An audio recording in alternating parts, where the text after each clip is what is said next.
السلام عليكم ورحمة الله وبركاته. مساء الخير للجميع، كيف حالكم؟ اليوم عندنا موضوع مرة حلو وشيق. نتكلم عن المشاهير.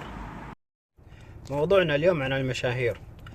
نتكلم اليوم عن المشاهير، ايش فائدتهم، وايش يقدمون للمجتمع، وايش الفائدة لما يكون مشهور.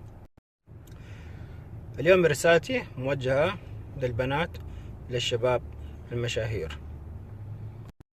سؤالي للمشهور: هل انت يا مشهور قدمت شيء للمجتمع يفيد المجتمع، ولا دعوة بس كزيادة متابعين فقط؟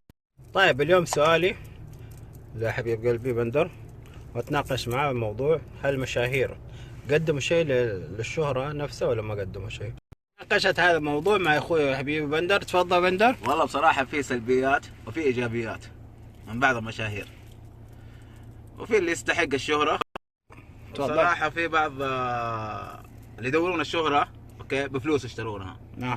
أوكي، وهذول الفئة قليلة بصراحة. انا مستغرب من المشاهير، ليش صار مشهور؟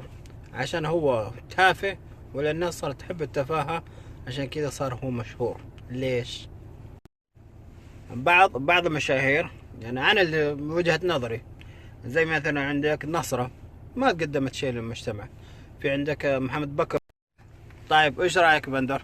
لا بصراحة اللي قلت عليه نصرة، بصراحة في أشياء مقدمتها أوكي وتستحق. ما قدمت شيء. لا في أشياء، والله في أشياء، والله ما قدمت. بس انت قصدك على نصرة، بس انا اتكلم على حاجة اجتماعية. انت مشهور، ليش مشهور يا اخي؟ انت ما منك فايدة.